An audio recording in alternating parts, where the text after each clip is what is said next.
Señor, gracias, porque antes de nosotros poder cantar eso, tú te entregaste a nosotros completamente.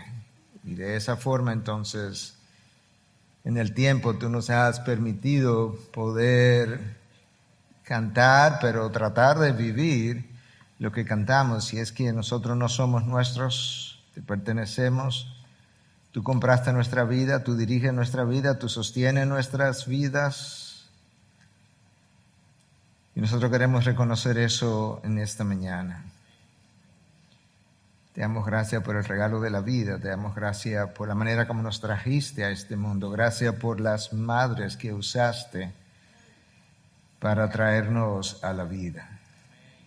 Padre, te pedimos que tú les bendiga, que de alguna manera, aunque es solamente un día, pero es un día para recordar, no simplemente que fueron nuestras madres y que dieron de sí todo lo que tenían para criarnos, sino para recordar la gracia tuya en ellas y a través de ellas.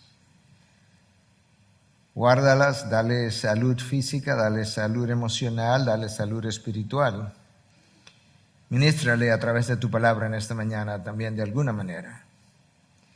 Para el resto de nosotros, Señor, te pedimos que tú nos dé oídos para oír, nos dé voluntad para obedecer, que tú nos dé una mente enseñable, nos dé un espíritu sumiso, que tú puedas sobreponerte al espíritu de rebeldía que es parte de nuestra naturaleza, pero al mismo tiempo quizá nuestro espíritu en ocasiones hasta de apatía o de cansancio, con el que muchas veces venimos a tu casa y que necesitamos otra disposición para poder escucharte. Señor, el encuentro con tu palabra es un encuentro contigo. De manera que ayúdanos a ver lo especial que este momento, que todo el servicio es. Pero en este momento que nos exponemos a tu palabra, escudriña nuestros corazones, examínanos, muéstranos, límpianos, cámbianos y después bendícenos. En Cristo Jesús te lo pedimos, su pueblo dice: amén, amén. Bendiciones. Podemos sentarnos. Madres, bendiciones. Otra vez, que Dios sea con usted de manera muy especial. Al final del servicio, bien al final, les vamos a pedir que, se lo vamos a pedir para cada domingo, que por favor esperen hasta que hayamos terminado, pero al final, como dicen los jóvenes, al final, yo voy a compartir unos minutos acerca del estado de la pandemia en el que nosotros nos encontramos y lo que yo entiendo ustedes y la población debiera estar conociendo y al mismo tiempo como debiéramos estar respondiendo. Pero no creo que este sea el momento para eso, de manera que esperemos hacia el final. El día de hoy, yo he titulado mi mensaje, Ora, ama, sirve para la gloria de Dios. Pero eso es un mensaje, cada mensaje necesita ser introducido, pero este título, para este mensaje, en medio de la situación en la que nosotros nos encontramos y dadas las primeras palabras de Pedro en este mensaje, yo creo que necesita una introducción y conexión con el momento. Creo que para muchos de nosotros ha sido un tanto sorprendente ver la liviandad en la población local y mundial con que ha afrontado la pandemia, sobre todo en momentos donde los números han estado en aumento. Y manejar en la ciudad y ver noche tras noche una gran cantidad de personas en lugares, donde se bebía y comía sin ningún distanciamiento social, sin ninguna medida de protección de ningún tipo, yo creo que llamó la atención de muchos y al final yo creo que mucho de esa conducta social terminó en la situación en la que nos encontramos. Pero yo creo que esa es la manera en general como el mundo vive. Yo no creo que es una reflexión simplemente del entendimiento de una enfermedad y su esparcimiento, sino que yo creo que el mundo vive como en otra dimensión, por así decirlo, de la realidad. Algo similar, pero muy distinto, pudiéramos decir, de un video que vio mucha gente recientemente en Israel, mientras los misiles volaban en dirección de la ciudad de Tel Aviv. En un video que vi, una gran cantidad de personas estaba disfrutando el sol en las playas en la ciudad de Tel Aviv o en la misma área, y de repente las sirenas sonaron y tú veías todos estos bañistas corriendo hacia un refugio. La playa estaba empaquetada, como dirían en inglés, packed full de gente, mientras los misiles continuaban cayendo sobre la ciudad. Desde la distancia a mí no me pareció una forma prudente de vivir ese momento. No me pareció que era un espíritu sobrio, pero al mismo tiempo yo creo que es algo que ha caracterizado a la humanidad toda la vida. De hecho, Cristo mismo en el sermón del Monte de los Olivos dijo en Mateo 24, 37 al 39, porque como en los días de Noé, así será la venida del Hijo del Hombre. Pues así como aquellos días antes del diluvio estaban comiendo y bebiendo, casándose y dándose en matrimonio, hasta el día en que Noé entró en el arca, y no comprendieron hasta que vino el diluvio y se los llevó a todos, así será la venida del Hijo del Hombre. La misma actitud de los tiempos de Noé, dice Cristo, será la actitud en los tiempos finales. Y en el texto de hoy, para que puedan entender mi introducción, hay un llamado de inicio a la sobriedad y a la prudencia. Dos virtudes que no han caracterizado la sociedad y en especial nuestra generación. Nuestra generación ha sido caracterizada por el mundo secular, léase, por el mundo secular. Ha sido publicada como una generación egoísta, narcisista, hedonista, rebelde, individualista, relativista, reduccionista y más recientemente, en medio de la pandemia o hacia el final de la pandemia, como la generación de cristal. Esa es las redes sociales y la prensa y los medios de comunicación y los autores seculares, una generación que carece de la fortaleza necesaria para enfrentar las dificultades y que por tanto prefiere como escapar de su realidad. Unos han escapado comiendo y bebiendo y otros a sus hogares encerrados. El texto de Pedro hoy concluye una sección larga, yo se la mencioné pero probablemente la olvidaron, una sección larga que comenzó en el capítulo 2, versículo 11 y 12, y está concluyendo en el capítulo 4, versículo 11 del día de hoy. Es una sección larga acerca de qué se espera o cómo debiera un cristiano comportarse en todas sus áreas, incluyendo dentro de sus relaciones distintas. Pedro continúa esta temática y la concluye hoy. Y al concluir lo hace de una forma muy peculiar. Porque él concluye toda esa sección larga y el texto corto de hoy, brindándonos como motivación o presentándonos como motivación para vivir el Evangelio en la vida diaria, el hecho de que el fin se acerca. No oímos muchos sermones de esa forma. Pedro hace exactamente lo mismo en su segunda carta, en 3:11. De manera que lo que él dice en su primera carta lo repite con otras palabras en la segunda carta. En la segunda carta habla de que como todas estas cosas han de ser destruidas, ¿qué clase de personas debiéramos ser nosotros? Debiéramos vivir en santa piedad. En otras palabras, Pedro entiende que como el fin se acerca, nosotros debiéramos ser ejemplos. Como Pablo le escribe a Timoteo y le dice, sé ejemplo de los creyentes en palabra, en conducta, en amor, fe y pureza. ¡Wow!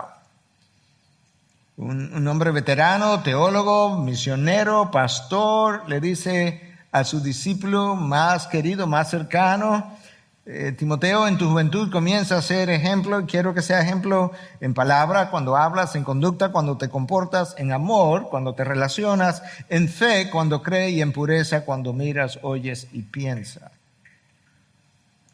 Hay diferentes razones por las que un cristiano pudiera querer reflejar el carácter de Cristo. Pero es raro extremadamente raro, que en nuestros tiempos de positivismo se oiga un mensaje desde el púlpito donde la motivación para vivir el Evangelio en la vida diaria sea el hecho de los tiempos finales y de que el retorno de Cristo se acerca. Ese no es el tema de hoy. Esa es la introducción de Pedro, pero no es el tema de mi mensaje. Por eso decía que dada la manera como Pedro comienza, dada la pandemia en la que estamos, y dado el título que yo escogí, necesitaba hacer una introducción. Recuerda que en el mensaje anterior, en 4:5 de esta carta, Pedro dice que Cristo vendría y juzgará a los vivos y a los muertos. Y 2 versículos más adelante comienza con este texto. De manera que lo que Pedro tiene en mente es el hecho de que Cristo vendrá y juzgará a los vivos y a los muertos. Y ahora el texto de hoy, versículo 7 del capítulo 4. Pero el fin de todas las cosas se acerca. Ahí está el anuncio. El fin de todas las cosas se acerca. Dado eso, sean pues prudentes y de espíritu sobrio para la oración. Sobre todo sean fervientes en su amor los unos para los otros. Pues el amor cubre multitud de pecados. Sean hospitalarios los unos para con los otros, sin murmuraciones. Según cada uno ha recibido un don especial, úselo, sirviéndose los unos a los otros como buenos administradores de la multiforme gracia de Dios. El que hable conforme a las palabras de Dios. El que sirve, que lo haga por la fortaleza que Dios da, para que en todo Dios sea glorificado mediante Jesucristo, a quien pertenecen la gloria y el dominio por los siglos de los siglos. Amén. El texto comienza recordándonos que el fin de todas las cosas se acerca. Se escribió hace 2000 años y todavía no se ha hecho realidad. Entonces necesitamos como entender eso. 2 milenios no se ha hecho realidad y hoy en día nosotros tendríamos que decir otra vez desde este púlpito que el fin de todas las cosas se acerca. Cuando Pedro dijo eso, él no dijo eso tanto cronológicamente para contarle los años, sino teológicamente. Y ahora yo necesito explicar eso. La realidad es que el plan de redención alcanzó su punto cumbre ya hace mucho tiempo. Desde entonces no ha habido ningún otro punto más culminante que ese en la cruz y en la tumba vacía. Y literalmente, a la luz de la palabra de Dios, y voy a tratar de mostrarlo todavía mejor, nosotros estamos en la última fase del plan de redención desde entonces. Estamos en la recta final. De hecho, en esta misma carta, en 1:20, yo les leí hace ya un par de meses atrás, que Pedro dice que Cristo se ha manifestado en los últimos tiempos. Para Pedro, desde que Cristo apareció y sobre todo después de su cruz y resurrección, estamos en los últimos tiempos. El autor de Hebreos coincide con Pedro en 1:2 y dice, en estos últimos días Dios nos ha hablado por su Hijo. De manera que los últimos tiempos de Pedro son los últimos días del autor de Hebreos. Son nuestros últimos días. Esta es la fase final del plan de redención. Algunos de nosotros creemos que esa fase final ha cobrado velocidad. Y en vista de los tiempos que vivimos, tumultuosos, difíciles, complicados, complejos, Pedro, 2000 años atrás, dice, sean pues ustedes prudentes y de espíritu sobrio. La expresión ahí tiene que ver con el sano juicio, con el dominio propio, con una mente lógica que no toma lo que las redes sociales publican acerca de las vacunas contra el COVID y se lo cree, sin ninguna evidencia ni lógica ni científica detrás. Una mente razonable de buen juicio. Pero nos llama a la prudencia y al espíritu sobrio. Esa es la actitud que debiéramos tener frente a la vida, punto, desde que Dios nos creó. Sin embargo, después que Dios nos creó, pasaron cosas y han continuado pasando cosas y el mundo ha ido marchando de mal en peor, tal como fue predicho. Entonces Pedro nos hace un llamado, pero nota cómo él les escribe a este grupo de personas que están dispersos en medio de la persecución, en dificultad, distinta a una pandemia, pero en otro sentido, en mayor dificultad, porque su vida también estaba en peligro y el régimen entero estaba contra ellos. Y Pedro le dice, sean prudentes y de espíritu sobrio, pero escucha cómo, para la oración. Wow. Pedro me está diciendo, cuando Pedro dice que yo sea prudente y de espíritu sobrio para la oración, él no me está haciendo un llamado a la oración genérica. Padre, gracias por el día de hoy, gracias por los alimentos, gracias por mis hijos. Te pido que tú lo acompañes al colegio, que los cuide, que los traiga con bien. Amén. No, él no está llamándonos a la oración genérica, no nos está llamando a la oración ordinaria, superficial, rutinaria a la que estamos acostumbrados. Esto es un llamado a orar con vehemencia, con una fe que mueve montañas, con persistencia. Hermanos, y yo quiero continuar contextualizando el mensaje de hoy. Si una pandemia como esta, que a la luz de todas las pandemias de la humanidad es extremadamente pequeña, y puede ser que tú hayas perdido un ser querido y eso te suene insensible. Yo no estoy tratando de ser insensible, por Dios. Sería lo último que un pastor médico que tiene que ver pacientes de COVID pudiera hacer. Yo estoy tratando de ser prudente y sobrio para ayudarnos a comprender a la luz de la historia de la humanidad delante de que nosotros estamos. Si esa pandemia ha sacudido a las emociones de esta generación, que el mundo le ha llamado generación de cristal, ¿te imaginas de qué forma la iglesia, le estoy hablando a la iglesia, pasaría por un periodo de gran tribulación que pudiera estar, no estoy haciendo profecías aquí, pero pudiera estar al doblar de la esquina? ¿De qué manera nosotros vamos a hacer eso? Pedro dice, yo te voy a decir cómo. Tú necesitas un espíritu prudente, necesitas un espíritu sobrio para orar. ¿Por qué es que Pedro está diciendo eso? Es que nuestras oraciones, no simplemente la frecuencia, no la duración, porque quizás eso no tenga nada que ver con nada. No, la calidad de nuestras oraciones reflejan la profundidad de nuestras vidas. Nuestras oraciones reflejan o no nuestra confianza en Dios. Nuestras oraciones reflejan la centralidad de nuestro diario vivir, Dios o nosotros. Nuestras oraciones reflejan la centralidad de nuestras vidas, Dios o nosotros. En Getsemaní, Padre, que se haga tu voluntad y no la mía.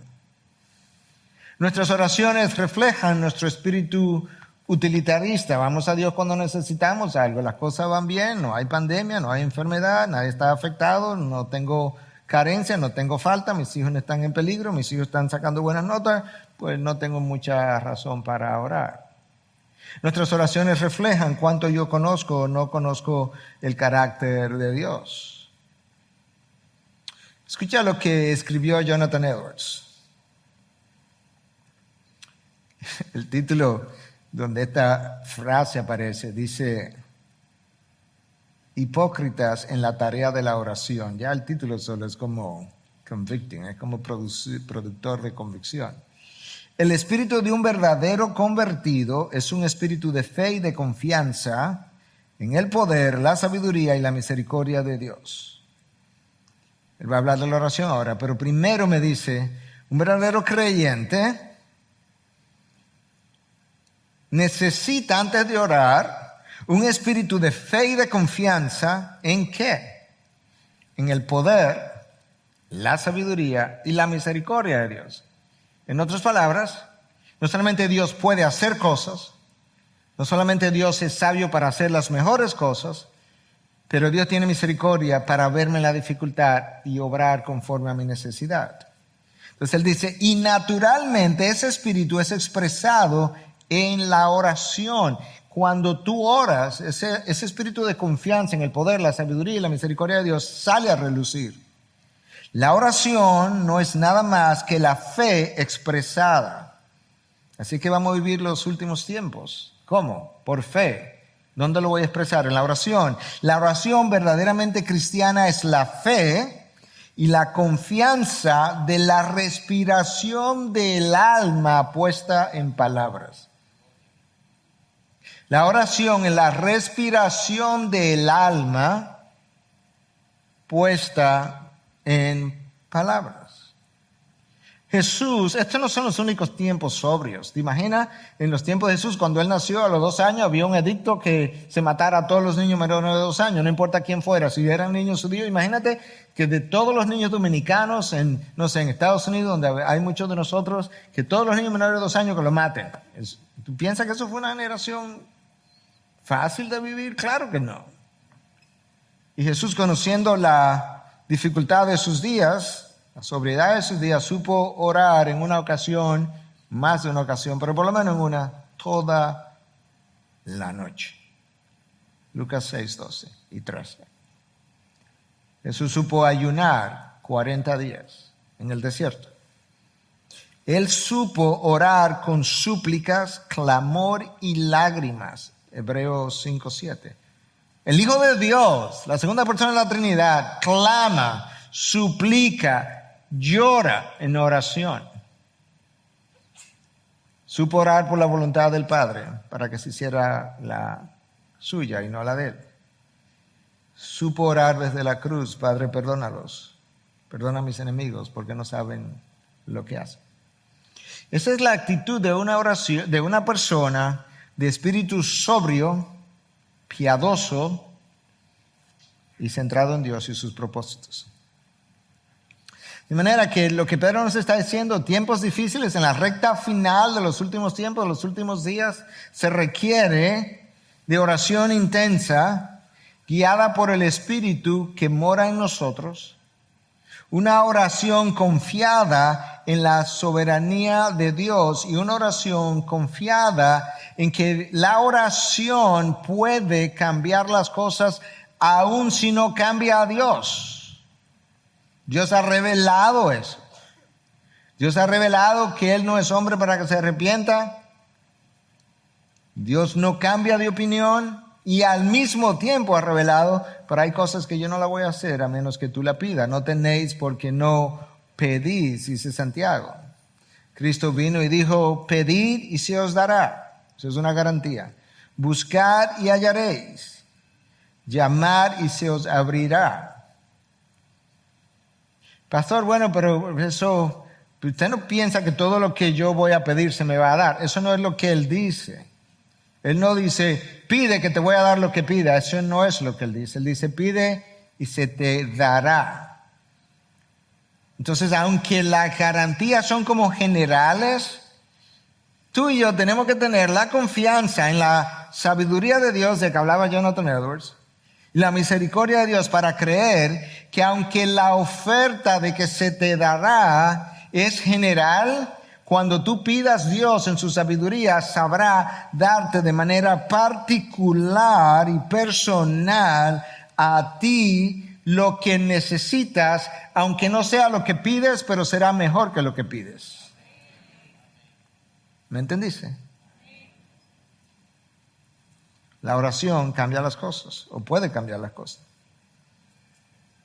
La oración tiene que ser de fe, confiada.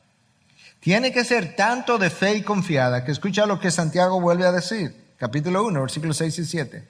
Pero que pida con fe, eso es oración, sin dudar. Porque el que duda es semejante a la ola del mar, impulsada por el viento y echada de una parte a otra. No piense pues ese hombre que recibirá cosa alguna del Señor. Oh, wow. O sea, mi oración sin fe impide que cuando yo pida se me dé. No piense ese hombre que recibirá cosa alguna del Señor. Entonces Pedro me está diciendo, como el fin de las cosas se acerca, sean de espíritu prudente, sobrio, mente lógica, autocontrolada, de dominio propio. para orar. Aprendan a orar, dice Pedro. Sepan cómo, dejen las añadiduras afuera si quieren, pero tienen que orar por el reino de Dios primero. Eso es como Pedro lo está diciendo. Entonces Pedro luego sigue, versículo 8, porque recuerda que esta sección está concluyendo una sección larga que tiene que ver con el comportamiento del cristiano en esta, dada la época. Sobre todo, sean fervientes en su amor los unos por los otros, pues el amor cubre multitud de pecados. Pedro comienza diciendo sobre todo. ¿Por qué tú piensas que Pedro dice sobre todo? Porque está hablando de oración antes. Ahora está hablando de amar, luego va a hablar de servir y él dice sobre todo. Bueno, es que ya se nos dijo en 1 Corintios que si tú no amas, deja de hacer el resto. Literalmente. O sea, el amor es como el hilo conductor que puede unir todas las piezas, que si tú le quitas el cordón, todas las piezas se caen y no hay ningún armazón que se pueda sostener. Escucha cómo es que Pablo lo enseña a los corintios en vista de que ellos tenían múltiples dones, lo estaban mal usando, los dones estaban creando problemas. Y Pablo le habla de eso en el capítulo 12 de 1 Corintios, capítulo 14 de 1 Corintios, y pone algo en el medio, el capítulo 13, y dice, bueno, déjame, antes de yo terminar de hablar de los dones, déjame poner esto en el medio para que me entiendan. Si yo hablara lenguas humanas y angélicas, pero no tengo amor, he llegado a ser como metal que resuena o címbalo que retiñe. Y si tuviera el don de profecía y entendiera todos los misterios y todo conocimiento, y si tuviera toda la fe como para trasladar montañas, eso es lo que se requiere, orar, fe. Pablo dice, si yo tuviera toda la fe para orar, pero no tengo amor, nada soy. Con razón es que él dice sobre todo, ámense los unos a los otros. Y si diera todos mis bienes para dar de comer a los pobres y si entregara mi cuerpo para ser quemado, pero no tengo amor, de nada me aprovecha. Pastor, si yo estoy aquí predicando y no tengo amor por ustedes, por los que están enfermos de COVID y por los demás, y no tengo sentimientos, y no me duele el dolor del otro, deja de predicar, ve y siéntate, sigue cantando. Quizás la manera como la palabra presenta el amar al otro, quizás sea la forma o el mandato. Bueno, para mí yo le quitaría el quizás. Es el mandato más contracultural de la Biblia entera, por la manera como está presentada. Es una cosa, cada vez que yo la visito, claro que tengo que llenarme de convicción porque es algo monumental. Amar a Dios, que es el primer mandamiento, es como entendible. Yo creo que en el Islam sus seguidores tienen cierto entendimiento de lo que implica amar a Alá. Dios no es múltiple, es uno solo. Estoy simplemente diciendo, analizando la población en general. Yo creo que en el hinduismo la gente ama sus divinidades, que no existen, pero las aman. Nosotros amamos al Dios trino, el Dios que creemos, único, eterno y verdadero. Y la gente que tiene como una idea cultural de un cristianismo y en el judaísmo también entiende el amor a Dios, aun si no lo lleve a cabo, pero la manera como el amar al otro es presentado en la Biblia cae fuera de todo parámetro, no hay nada con qué medirlo. El llamado de Pedro en el contexto inmediato es amar a los hermanos. Él está hablando a hermanos, es verdad, ámense unos a otros, fervientemente. Pero tiene que salpicar más allá. ¿Tú te imaginas que esa comunidad que estaba siendo perseguida y nosotros en medio de una calamidad como la que tenemos, no fuéramos sensibles a aquellos que están en dolor y en sufrimiento? De hecho, esta comunidad perseguida, su carencia y persecución y dolor y pérdidas y muertes fue precisamente lo que los forzó a unirse para sobrevivir. Y de eso que Pedro está hablando, entre otras cosas. Es que ustedes están en medio de dificultades grandes, gigantes. Si encima de eso se muerden unos con otros, como está pasando en la iglesia de Cristo en nuestros días, ¿qué chance ustedes piensan que tienen de sobrevivir? Este es el peor momento para comportarnos de esa manera. La dificultad fue el facilitador. Y de verdad que estoy convencido que el mandato más contracultural, más contra la carne, más contra natura de la palabra de Dios es este. Que Cristo lo tomó y lo subió al segundo lugar después del primero, pero lo hizo semejante. Tú amas a Dios sobre todas las cosas, con toda tu alma, mente, cuerpo. Y el segundo es semejante a este. Ama a tu hermano. No, no. Ama a tu prójimo. En otras palabras, por eso decía, esto no tiene parámetro de medida. O sea, tú quieres que ame no solamente a mi hermano con el que tengo dificultad, si quieres que ame al prójimo que yo no conozco. ¿Y quién es mi prójimo? ¿Te acuerdas la parábola del levita y el samaritano? ¿Quién es mi prójimo? Déjame contar, ¿tú quieres saber quién es tu prójimo? Déjame contarte una parábola. Había un hombre que quedó ahí tendido, lo habían asaltado, estaba todo herido y pasó un levita, pasó un sacerdote, ese soy yo, en el Nuevo Testamento, pasó un levita, los ancianos, los diáconos, esos son de una iglesia en el día de hoy y pasaron de largo. Pero pasó un samaritano que se supone que era como enemigo de los judíos y él lo atendió. ¿Cuál tú crees que fue el prójimo? Mira cómo Cristo nos presenta a la contracultura este mandato. Lucas 6:32. Si amáis a los que os aman, ¿qué mérito tenéis? Si ama a tu esposa y ella te ama, si ama a tus hijos y ellos te aman, si ama al pastor y él te ama, si ama al hermano de la iglesia y él te ama, ¿qué mérito tenéis? Jesús, tú estás relajando. Tú no sabes lo difícil que es amar a mi hijo, o a mi esposo, a mi esposa. También los pecadores aman a los que los aman. Esto no es fácil.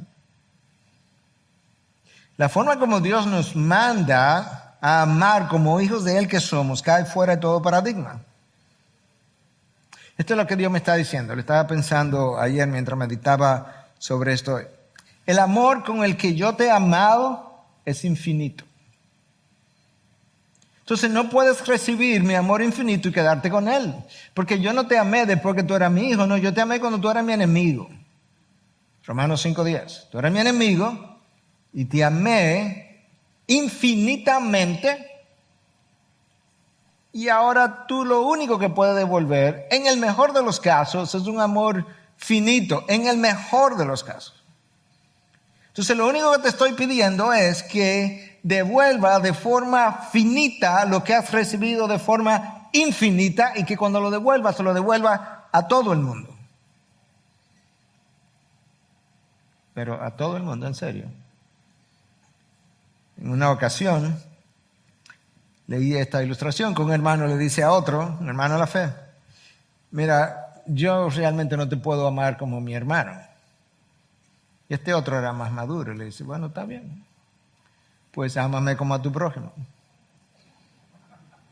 Y él dice, bueno, que para decirte verdad, yo no te puedo amar ni siquiera como mi prójimo. Y yo, está bien entonces, ámame como a tu enemigo. Porque la palabra nos llama a amar aún a nuestros enemigos. Yo creo que ahora entiendo mejor el sobre todo de Pedro. Sobre todo, amaos fervientemente. Hace varias semanas atrás yo predicaba un mensaje, se llamó El amor genuino, la marca distintiva del cristiano. ¿Por qué la marca distintiva del cristiano?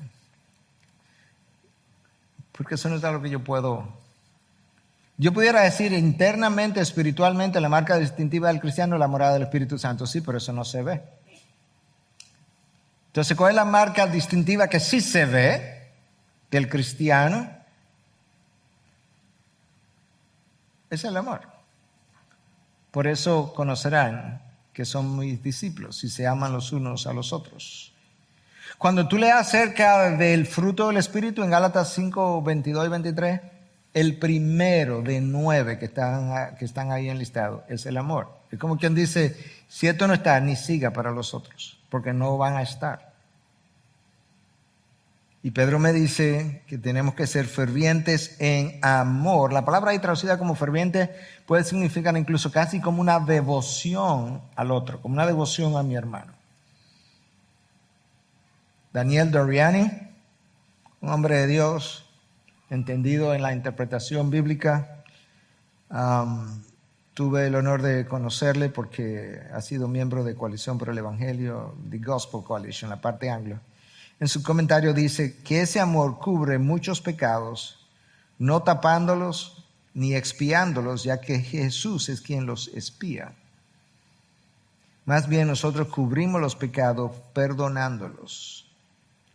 Y los perdonamos incondicionalmente, ya que nosotros fuimos perdonados de manera incondicional, y cuando hacemos eso, estamos imitando a Dios. Una vez más, amar no es fácil, porque eso no es de la carne. Por tanto, no es fácil. La carne lo único que puede experimentar es el eros. Y nosotros llamamos al eros a lo que sentimos cuando las hormonas del placer se suben, los neurotransmisores, llamamos eso amor. El análisis honesto, sincero, te dice, no, eso no es amor, eso es pasión. Que la pasión puede ser usada por Dios para energizar otro tipo de amor, sí, pero eso no, porque eso lo tienen hasta los animales, con hormonas y neurotransmisores también. Y sienten eso. Y tienen una reacción similar a la nuestra cuando lo experimentamos. El amar no es fácil porque tiene que ver con el otro. Y nosotros nacemos, crecemos, vivimos centrados en nosotros mismos. Estamos tan centrados en nosotros mismos que nos encanta planificar nuestra muerte. ¿Tú te imaginas? Así que yo me estoy muriendo y que quiero planificarla antes de morirme. Que lo hagan como quieran, los que están vivos, ya yo me morí. Y donde quieran y con lo que puedan, olvídense. No, antes de morir, porque como decía la hija de uno de los pasados presidentes de Estados Unidos, de Lyndon Johnson, el problema con mi papá es que cuando él está en una boda, él quiere ser la novia. Y cuando está en el funeral, él quiere ser el cadáver. Quiere el centro de atención. Paul Tripp dice en uno de sus libros, en varios de sus libros, de hecho, que el ADN del pecado es el egoísmo. Y decimos que no somos egoístas, pero nos contradecimos continuamente. Nuestras decisiones usualmente no son tomadas, esperan el tiempo cuando ya yo haya considerado de qué manera la decisión me va a afectar. Cuando Cristo se encarnó, Él no consideró de qué forma la encarnación lo iba a afectar, que lo afectó para siempre, le dejó un cuerpo humano que Él no tenía. Literalmente hablando, glorificado, pero le dejó un cuerpo humano que Él no tenía. Y le dejó cicatrices que Él pudo enseñar a Tomás. Cristo no consideró de qué manera su encarnación lo afectaría a Él. ¿Sabe qué Él consideró? De qué manera su no encarnación me afectaría a mí. En la parábola del samaritano, el sacerdote y el levita que pasó, ellos calcularon de qué manera ayudar a este hombre lo iba a afectar. Supuestamente lo iba a contaminar. El samaritano que pasó consideró, si yo no lo ayudo, ¿qué es lo que le va a pasar a él? ¿Tú ves la diferencia? Entonces el amor tiene que ver con el otro, no tiene que ver conmigo. Tiene que ver conmigo en cuanto a que yo soy que lo expreso, pero lo que lo hace difícil es que la centralidad se mueve de mí al otro. El no ser egoísta para yo poder amar requiere la capacidad de tomar una decisión a favor del otro y al mismo tiempo que potencialmente va a ir o me va a perjudicar a mí. Como el samaritano, primero él tuvo que desviarse, tuvo que encontrar un mesón, tuvo que montar a este hombre a caballo. Como lo montó a caballo, imagino que él se fue a pie, porque no creo que se iba a llevar a este hombre todo herido, probablemente él lo puso ahí y se fue a pie llevando el caballo, lo dejó en el mesón, le pagó dinero para que lo cuidara y le dijo, a mi regreso, si todavía hace falta más, te pago más dinero. Él tomó una decisión que lo afectó a él y de hecho lo perjudicó a él. De eso que trata el amor. Y era el prójimo, no era su hermano. Cristo definió para nosotros cuándo es que una persona puede amar. Segunda de Corintios 5:15, para aquellos que ahora viven, ustedes, yo, ya no vivan para sí. Ahí está el ADN del pecado, el egoísmo. Ya no vivan para sí, sino para aquel que vivió y murió por ellos y resucitó por ellos. ¿Y sabe lo que significa vivir para Cristo? En términos prácticos, que tu vida refleja el Evangelio continuamente a un mundo que te observa. Vivir el Evangelio implica que tu vida refleja, o reflejar a Cristo implica que tú vives el Evangelio delante de un mundo que te observa. Cualquier otra cosa es deshonrar el Evangelio. Por eso Pedro nos llama a ser sobrios en la oración, fervientes en el amor, próximo, tiene que ver con amor otra vez, hospitalarios los unos para con los otros, sin murmuraciones. El pastor Joel aludió a esto semana pasada y lo ilustró bien de forma seria y jocosa al mismo tiempo. La palabra hospitalario en el original es una palabra compuesta de xenos, que es con X, xenos, X al principio, que significa extraño, y fileo, que significa amar, amar al extraño. Eso sería la idea. En la antigüedad había más necesidad que hoy en día, había pocos hoteles, pocos lugares donde quedarse, pero la hospitalidad no implica ni siquiera pasar una noche en ningún lugar. La hospitalidad puede ser que visité a alguien por 2 horas, o invité a alguien por 2 horas, lo invité a comer. Y ahí yo tengo que felicitarlos porque la gente que ha venido de fuera y ha pasado gente entre nosotros, invariablemente, hasta donde yo sé, en el 100% de los casos, ha ido fuera y ha comentado la hospitalidad que ustedes le han brindado como congregación. No solamente cuando fueron a comer con ellos o cuando quizás lo alojaron en sus casas, pero aún aquí recibiéndolo en la iglesia y como le sirvieron en el camerino y todo lo demás. De manera que eso es una forma de amar y eso es una forma que nosotros necesitamos practicar continuamente.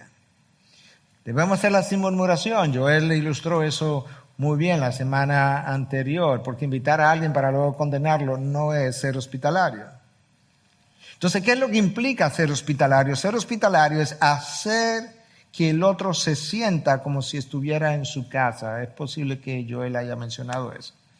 Hacer que el otro se sienta como si estuviera en su casa. No está en su casa, pero te hago o trato de hacerse sentir de esa manera. Y eso fue como Dios nos recibió, como extraños. De hecho, Pablo escribe a los Efesios y le dice en el capítulo 2, versículo 12, que nosotros estábamos separados de Cristo, extraños. De hecho, una de las traducciones dice excluidos de la ciudadanía de Dios o extraños a los pactos. Bueno, aquí está, de hecho. Déjame leértelo. Separados de Cristo, excluidos de la ciudadanía de Israel, extraños a los pactos de la promesa, sin tener esperanza y sin Dios en el mundo. En esa condición Dios me llamó. O sea, que Dios fue hospitalario conmigo y me hizo sentir como en mi casa, como en mi familia. Y ahora Dios nos dice, ¿sabes qué? Igual que hablamos del amor, te di amor infinito, lo único que puedes devolver es amor finito, pero devuélvelo, no te quedes con él. Ahora Dios me dice, yo te recibí como un extraño, te recibí como en mi casa y como en mi familia, pues tú sabes que a los otros recíbelos de manera parecida. No lo va a hacer tan bien como yo, pero trata de reflejarme. Recuerda que este texto tiene que ver con, este es el final, la conclusión de cómo un cristiano debe comportarse. Sería bueno que esta tarde, mañana, esta semana lo tome de devocional. Primera de Pedro 2, 11 y 12, y léelo corrido sin parar, hasta 4, 11. Ahí tú sabes cómo tú y yo debiéramos comportarnos. Y luego entonces Pedro nos llama a servir como expresión de la multiforme gracia de Dios. Yo lo voy a leer ahora, el versículo completo, pero ¿te puedes imaginar eso? O sea, mi servicio a ti no es simplemente una relación horizontal, tiene una dimensión vertical. Porque mi servicio a ti, o el tuyo a mí, o el tuyo a otros, se supone que sea una expresión de la gracia multiforme de Dios, llegando a los hombres vía múltiples personas, sirviendo en múltiples lugares, en múltiples formas, en múltiples situaciones. Según cada uno, versículo 10, has recibido un don especial. No puedes decir, si eres cristiano, que no tienes ningún don. Contradices la Biblia. Puede tener más de uno, pero ninguno no puede ser. Según cada uno ha recibido un don especial, dado a ti solamente, para una función particular. Úselos sirviéndose los unos a los otros como buenos administradores de la gracia multiforme de Dios. En otras palabras, cuando yo no sirvo con el don que he recibido, estoy bloqueando la expresión de la gracia de Dios hacia los demás. Porque Dios me dice, el don que se te ha dado es para que lo exprese como una manifestación de mi gracia. Y yo no lo hago. Entonces, tú sabes cuán bien lo tengo que hacer si tengo que reflejar la gracia multiforme de Dios. Cuando nosotros servimos como debe ser, nosotros hacemos lucir bien a Dios. Es una expresión un poco humana, pero es la idea. Porque cuando servimos bien, reflejamos la imagen de Cristo. Y cuando reflejamos la imagen de Cristo, hacemos lucir bien a Dios ante los demás. Él fue la máxima expresión de lo que es ser un siervo. Servir no es natural, para nada. ¿Por qué? Porque la cosmovisión del hombre caído, y todavía tú y yo, aunque estamos redimidos, pero representamos parte todavía de la caída. Entonces, la cosmovisión, la manera de ese hombre caído de ver al mundo es autocentrada, ensimismada, autoconfiada, comprometida con su seguridad, comprometida con su comodidad, comprometida con sus propios intereses y autojustificada. Hay personas que hacen muchas cosas. Hay personas que son muy activas. Hay personas que no paran de hacer cosas. Son proactivas y no son siervos.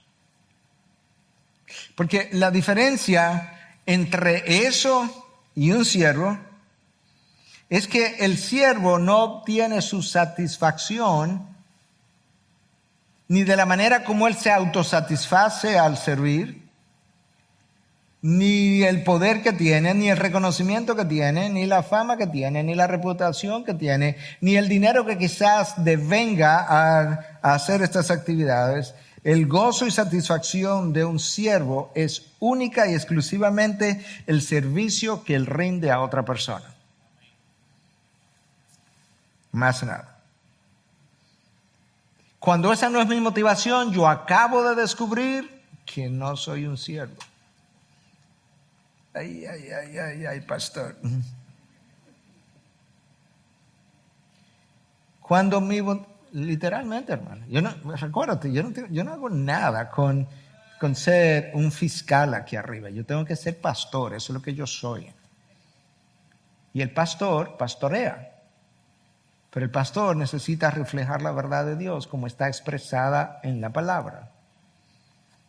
Y ciertamente, si Cristo es el modelo ideal por excelencia de lo que es un siervo, y luego me ponen a un Pablo y demás, cuando yo descubro, cuando yo me percato de que servir a la necesidad del otro no es mi motivación, acabo de descubrir que no soy un siervo. Estoy llenando una responsabilidad. Alguien pudiera decir, pastor, bueno, yo no tengo el don de servicio, por eso que yo no sirvo. Bueno, el que no sirve, pues no sirve.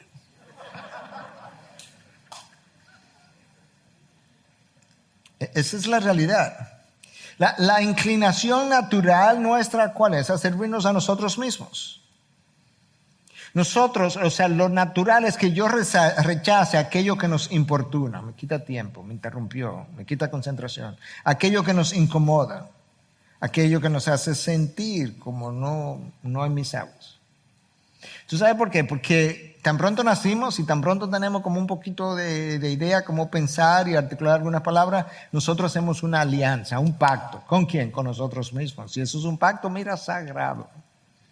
Ahí sí es verdad que el sí es sí y el no es no. Ahí sí es verdad que yo no necesito nada escrito para cumplirlo. Yo tengo la palabra escrita y no la cumplo. Pero el pacto que yo hago conmigo, mira, eso no lo rompo yo. Porque yo soy un hombre de palabra. En serio. ¿De palabra o de mí mismo? Recuerda, cada uno ha recibido un don especial. Entonces, ¿para qué fue que me lo dieron? Úselo sirviéndose los unos a los otros. Entonces, mira, la función del don es servicio. Y la meta del don, la meta, lo que va a alcanzar, es aliviar la necesidad que el otro tiene. Y cuando eso ocurre, Dios dice, tú, ahora sí estamos hablando. Ahora en ti yo tengo un espejo que refleja mi gracia multiforme hacia los demás. Escucha cómo Pablo se lo explica a los corintios, que no sabían qué hacer con los dones, pero lo estaban usando de forma egoísta. Es increíble que nos dan los dones y entonces lo usamos de forma egoísta. Nos dan la oración y la usamos de forma egoísta. Nos dan el púlpito y lo usamos de forma egoísta. Es increíble. 1 Corintios 12, del 4 al 6. Ahora bien, hay diversidad de dones, pero el Espíritu es el mismo. Hay diversidad de ministerios, pero el Señor es el mismo. Y hay diversidad de operaciones, pero Dios, que hace todas las cosas, en todos es el mismo. Tú notaste la Trinidad entera involucrada en los dones. Diversidad de dones, pero el Espíritu es el mismo. El Señor, en el contexto que está usado, es Cristo, pero Cristo es el mismo. Y Dios, que es Padre, es el mismo. La Trinidad está involucrada en mi salvación, la Trinidad está involucrada en mi santificación, la Trinidad está involucrada en el dar de los dones y en el uso de los dones. Por eso es que Pedro concluye con una doxología, dice que los dones son dados para glorificar a Dios.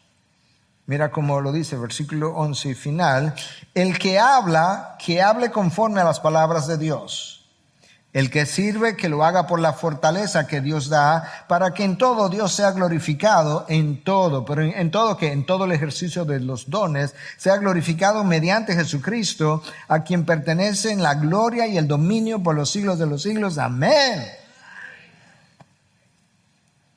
Según este texto, la meta del don es que Dios sea glorificado. Por eso es que los corintios estaban tan desfasados, porque ellos tomaron los dones, se glorificaron a sí mismos, empañaron la imagen de Dios,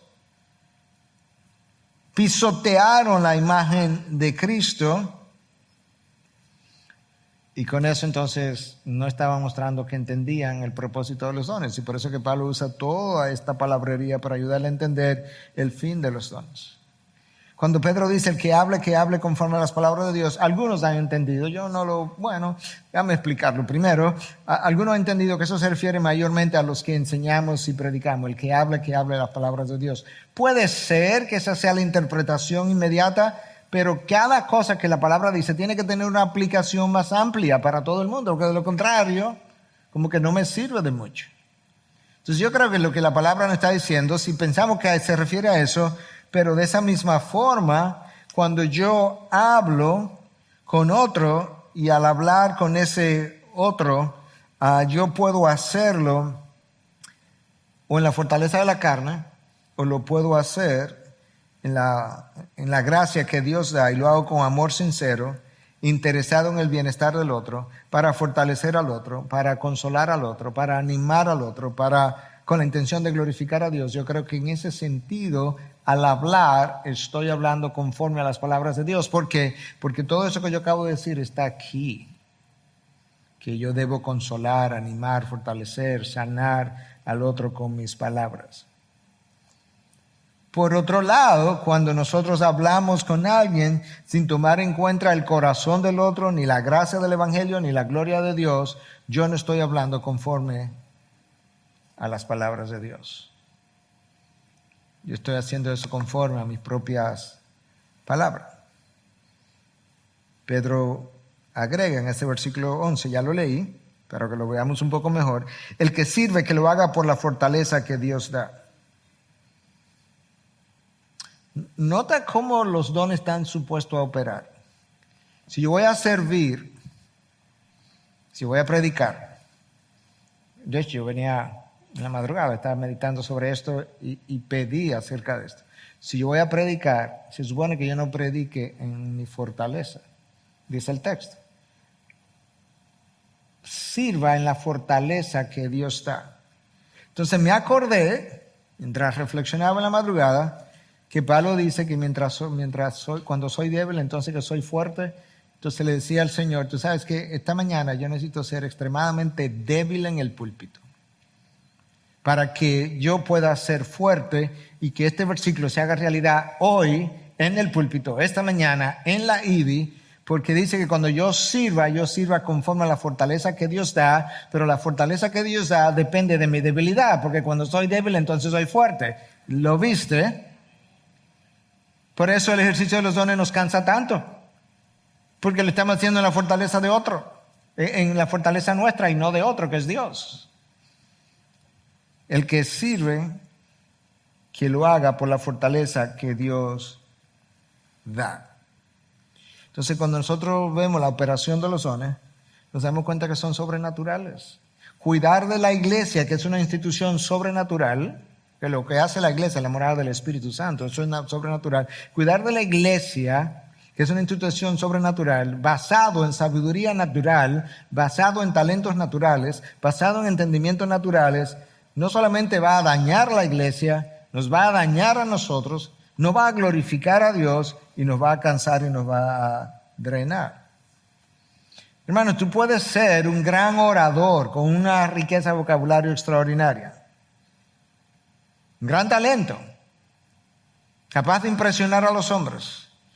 O tú puedes ser un predicador que tiene un don, ya no un talento, dado por Dios, y quizá no habla tan elocuentemente como el orador.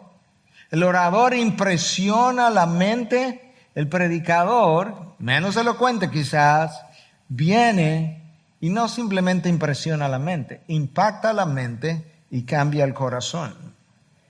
Porque tiene el endoso de Dios detrás.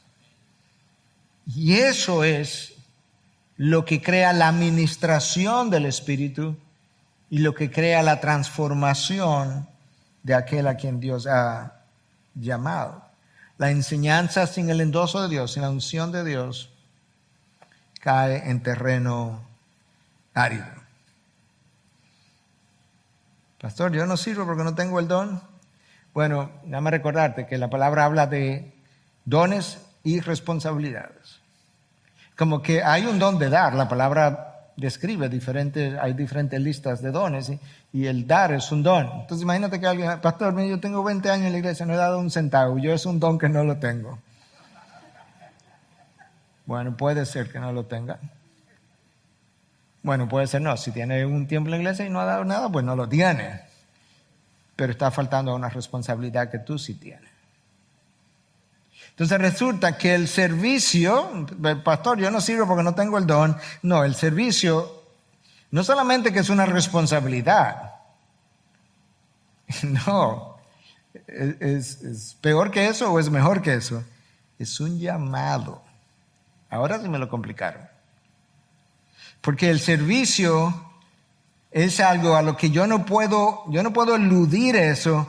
Porque si eres hijo de Dios, tienes un llamado a servir y no simplemente una responsabilidad. Escucha como Pablo lo dice en Filipenses 2, 3 y 4. Como el Espíritu de Dios lo dice vía Pablo en Filipenses 2, 3 y 4. Nada hagáis por egoísmo. ¿Recuerda que hablamos de eso? O por vanagloria. Nada, absolutamente nada. No hagas nada que esté centrado en ti, ni para beneficio tuyo. Sino con actitud humilde, cada uno de vosotros considere al otro, tú ves que te sale del egoísmo, como más importante que a sí mismo, no buscando cada uno sus propios intereses. No tiene que ver nada con mi beneficio. Eso es servicio. Sino más bien los intereses de los demás. Ese es tu llamado. Ese es el versículo 4. Versículo 5, no te lo voy a leer, pero ¿sabes qué es lo que sigue? Haya pues en vosotros la misma actitud que hubo en Cristo Jesús, que siendo igual a Dios, no consideró su igualdad con Dios como algo al que aferrarse, sino que se despojó a sí mismo. En otras palabras, si estos 2, 3, 4 versículos te causan problemas, déjame traerte a Cristo y decirte lo que hizo, y eso debe darte una idea de qué es lo que se supone que tú y yo debiéramos hacer. Eso no solamente que es difícil, sin amor es una imposibilidad, pero resulta que Primera de Juan nos dice que si yo digo ser hijo de Dios y no amo, no es verdad que yo soy hijo de Dios. Bueno, ahora sí está difícil eso. La falta de amor milita en contra de mi conversión. Ya Dios juzgará eso. El servicio, ¿cómo yo sé si tengo el don de servir? Es que el servicio le sirve a todo el mundo, no a con quienes yo simpatizo. Porque lo que motiva mi servicio no es que yo simpatizo contigo. No, yo quiero mucho a mi pastor. Mira, él tiene 15 años conmigo y me ha servido. Y entonces al otro no le sirvo. Porque lo que motiva el servicio no es que yo simpatice con el otro, es la necesidad del otro. En el siervo, por lo menos. Nosotros estamos tan autocentrados que a la hora de ejercer el don, queremos ejercer el don con la gente que a mí me gusta y me atrae y yo quiero. O que por lo menos me glorifique, me beneficie a mí. Y Pedro dice, no, porque así tú no glorificas a Dios, es para glorificar a Dios. Y específicamente a Cristo, a quien pertenecen la gloria y el dominio por los siglos de los siglos. Wow. Los corintios recibieron grandes dones, tengo que cerrar. No glorificaron a Dios. Pablo les llama inmaduros, niños en la fe, niños espirituales. Si hay algo que queda claro de estos dones, y el servicio es uno de ellos, los dones no pueden operar, no es que se le hace difícil, no pueden operar divorciados del amor. Nada puede operar divorciado del amor. El evangelio no puede ser vivido divorciado del amor. Dios no puede ser glorificado divorciado del amor. Pedro nos recuerda en estos tiempos finales, en estos tiempos de pandemia, en estos tiempos difíciles, ¿sabes qué? Nosotros tenemos un llamado a la sobriedad, al espíritu sobrio. Tenemos un llamado para la oración, tenemos un llamado a amarnos unos a los otros fervientemente, tenemos un llamado a servirnos de una manera que refleje la multiforme gracia de Dios de manera extraordinaria. Ese es tu llamado y mi llamado. Nada de eso tiene méritos separado del amor de Dios que nos ha entregado a nosotros de manera infinita. Quizás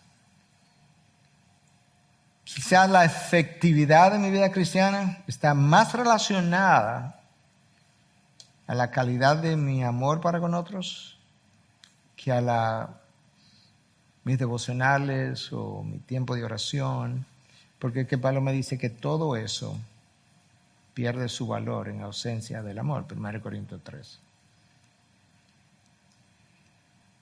Y el llamado es a servirnos, pero no puedo servir sin amar. Verdaderamente servir. Bueno, aquí vamos a orar. Cierra tus ojos. Señor, en ese texto ahí hay de todo para todo el mundo, incluyendo quien predica. De manera que nosotros todos debemos orar con prudencia y espíritu sobrio ahora mismo. Y al orar, comenzar diciéndote, Señor, perdónanos. Y ahí tú pones una raya, llena el espacio en blanco. Perdóname ahí en tu palabra, la calidad de mi oración, mi falta de oración, la frecuencia de mi oración, los autocentrada de mi oración, lo egoísta de mi servicio, mi falta de servicio, mi no disponibilidad para aún mis hermanos en la iglesia y los de afuera, mi falta de sensibilidad. Perdónanos por la calidad de la oración, la calidad del amor, la calidad del servicio o no servicio. Perdónanos por no reflejar tu gracia multiforme, como tú nos llamas. Quizás este sea un buen día para tú no solamente arrepentirte, sino quizás decirle, Señor, yo en el día de hoy yo quiero hacer algunas promesas. Quizás algunas tienen que ver en buscar más de ti íntimamente para que me llenes de tu amor, porque el amor viene de ti para yo poder amar mejor o verdaderamente a otros. Quizás tú quieras hacer algún tipo de, le voy a llamar promesa, compromiso, quizás sea una mejor palabra, un tipo de compromiso con que vas a servir. Te va a poner a disposición de otros y de tu iglesia incluso para servir. En cualquier capacidad, con el don que Dios te haya dado. Quizás hace un compromiso con tener un espíritu más sobrio frente a la vida, pero en especial a la hora de orar y orar con prudencia. Yo quisiera en esta mañana hacer esa oración final y pedirte que cualquiera que sea tu arrepentimiento en el área que sea, o tu compromiso, o ambas cosas en el área que sea, si eso es algo que tú quieres, a lo que tú quieres responder en esta mañana y de lo que Dios te ha hablado y que tú estés dispuesto, pues ahí donde estás, ponte de pie, yo voy a orar desde aquí, tú ora con Dios.